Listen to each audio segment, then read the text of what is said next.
It's finally time for Paddy the Baddy Pimblett to make his UFC debut. This has been long awaited. Former Cage Warriors featherweight champ coming up here at 155 pounds. Finally getting the opportunity against the Italian Stallion out of Brazil, Luigi Vendramini. Now, the last time Luigi made his return to the octagon, I say that because he had a lot of time off between fights. He took on a really tough out in, well, I guess it was Eliseu Zaleski dos Santos. That was his debut. 2 years, 10 months ago. Has a competitive first round, takes Zaleski's back at one point, then gets knocked out, but that was up a weight class. Then he tears his ACL, and then he tears it again, and he gets surgery, comes out, takes on Yeon Ayari, beats the brakes off of him. Then he takes another fight against Fares Ziem. That one was a competitive one. Ziem's just able to use that superior kickboxing in the first round. The second round does not let Vendramini on the inside in the first and the second. Wins them handily.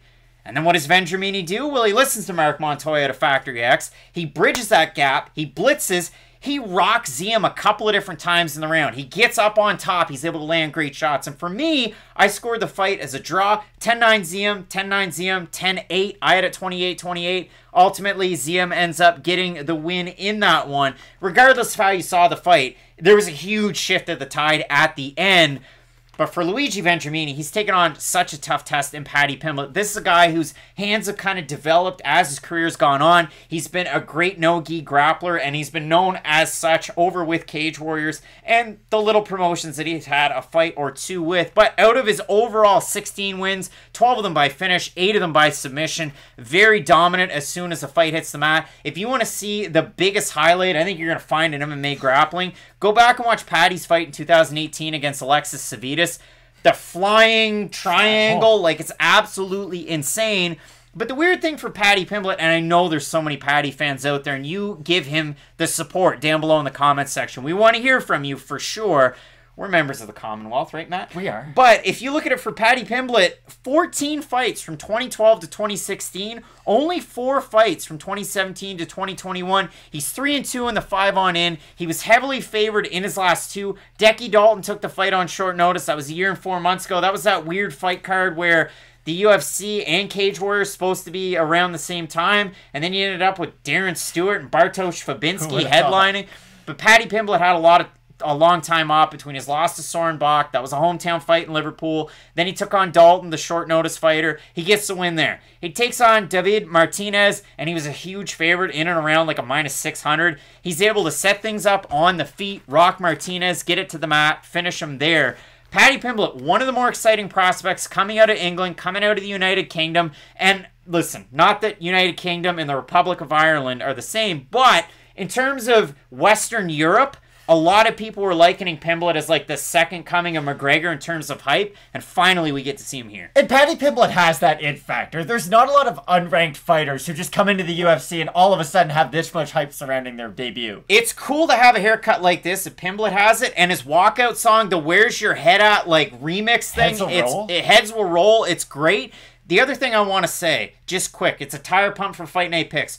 When we started in 2018, we covered, as Fight Night Picks, I was there at UFC Moncton.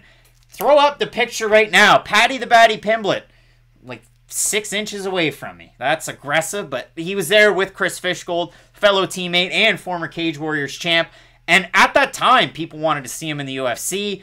But ultimately, it took him a little bit more time. He is a huge prospect. And Paddy Pimblett also, people forget, he declined his first opportunity to come to the UFC. This was a massive storyline years ago because the UFC gave him the opportunity before the Soren Beck fight. And they were like, hey, you can come over now. And he said, no, I'm going to develop my star even more outside of the UFC. And then I'll come over once I'm kind of near the top. Now, Yuri Prochazka did that, and it worked out great. He's, what, 1 fight away from a title shot, if not fighting for the title next. For Paddy Pimblett, he didn't win that fight against Bach, but that was one of the most hyped up Cage Warriors events ever, I would say. They were doing like HBO style commercials for that. It was a great lead up to it. And this is the thing you have to know. I know Bach is now with Bellator and he didn't get signed to the UFC. He is legit. He is a UFC caliber fighter or a UFC caliber prospect. So a lot of people might look at him or him not going into the UFC as like a mark against him. I don't think that should be the case whatsoever. He's a very, very talented fighter. I was like, Bellator is paying? Let's take it. Because he was a guy, even when they marketed that fight against Pimblett, it was like, Soren Bach, I'm working an insurance job. And I also dress like a Viking in my spare time. This is a weird fight for Paddy Pimblett, though, because this fight, and this is going to be a weird comparison, this fight kind of reminds me of when Mark Hunt fought Junior Dos Santos, where Junior Dos Santos, yes, boxes a lot, and he is a primary striker, but he has a black belt in jiu-jitsu. He can take the fight to the ground, whereas Mark Hunt, he only strikes, and he pretty much has no ground game, if we're being completely honest. So you would think, okay, Junior Dos Santos could take him down, could do, make this an MMA fight, but instead he chose to just strike with Mark Hunt. This is the bizarro version of that fight, because I think Luigi Vendramini is kind of like Junior Santos in this fight, where he's the more well-rounded fighter than Paddy Pimblett. I do think he has better volume on the feet. I do think he has a slight wrestling edge, although that could be disputed. Listen, just because I said it doesn't mean it's true. But I do look at Vendramini as the slightly more well-rounded fighter. The issue is that Vendramini's natural talent is to take you down, try to grapple with you, and that does play right into the strengths of Paddy Pimblett. And that's the big, I guess, question I have coming into this fight is, how is Vendramini going to decide to fight? Because if he tries to fight this as a volume striker and uses his wrestling defensively against Paddy Pimblett, I do think he could win a decision in this fight. If he shoots for one takedown on Paddy Pimblett, though, and I'm being very serious, he's an immediate threat to get submitted. Paddy Pimblett has... We talk about guys like Brian Kelleher who have defensive submissions. Paddy Pimblett not only will go for the guillotine, but he'll use that as a way to sweep and get in top position on you. He's a very smart grappler who not only uses his submissions for submissions, he can use submissions as a way to pass guard, as a way to sweep. That's how tricky Paddy Pimblett is on the mat, and like you've mentioned, his striking is constantly improving, and I guess that will be question 1B to this fight.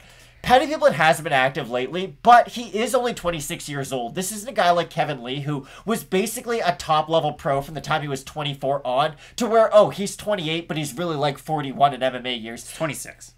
But no. What I mean is that Kevin Lee physically is much older than his age would suggest. With Paddy Pimblett, I'm assuming he's just been training in these last few years off. And hey, a lot of fighters haven't been consistent lately. Like, Leon Edwards had to take a very long time off just because of where he was in the world and the situations surrounding our global pandemic throughout the last year and a half. All of this is to say that I do think Paddy Pimblett is going to be the slightly superior grappler in this fight. And I do think that's what this fight's going to come down to. Well, if I can mansplain for a second, because I feel like it could have got lost in translation. The activity that you were talking about, the fact that Pimblett fought 14 times in 4 years, 2012 to 2016. He's only fought 4 times from 17 to 21. Now, his last fight was 4 months ago. Before that, a year and 4 months ago, I guess I should say. For Vendramini, he had the ACL injuries, and then he came back and he kicked Yeon Ayari's head off his body. And then he loses that one to Faraziem. Now, one of the judges did score at 28-28. The other two were 29-28, so he does ultimately lose that one. Vendramini comes in. He opened a plus 154 underdog or thereabouts on best fight odds. He's a plus 116 right now for Pimblett. Open a minus 184. He's a minus 141. If we have a look over on Tapology, the votes, not really close.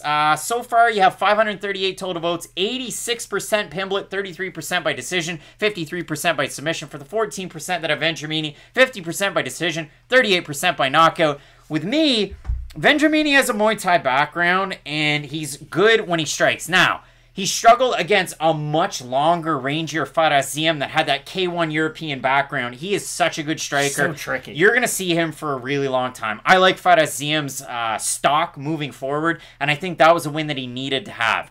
Vendramini had success when he crashed and was able to gain distance. Pimblett's growing in his striking. Vendramini's kind of already there, and I think he's only going to get better with more time spent at Factory X. Now, he's been a constrictor team guy, so what's he good at?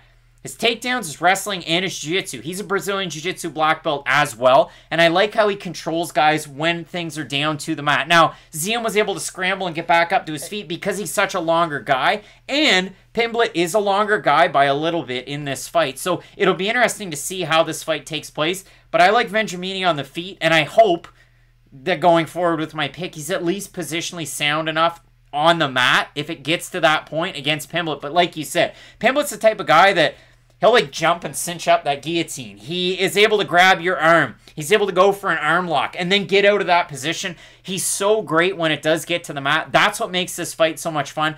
I think stylistically, this is one of the trickiest fights to try and get when you go with it. I like Vendramini for the power, and I like him on the feet, and if he's able to keep it there, I think he's going to have a lot of success, so I've got Vendramini in this fight. I think this fight is going to become a grappling match at a certain point. Vendramini, I think, has the better striking, but again, I don't think it's to such a degree to where this fight will only be contested on the feet. And the thing about Pimblett, you almost set it up too well for me. The way to beat Vendramini is 4 scrambles with him. He's a good grappler, but he is very positionally dominant. Even against Eliseo Zaleski dos Santos, when he would get in half guard, when he would be in full guard, when he would be in set positions, he would have great success, and that's actually how he took the back of Zaleski dos Santos. The issue is that when Zaleski would try to explode to his feet, when he would create scrambles, he could have a little bit of success in the grappling, and that was the same thing Ferricium did.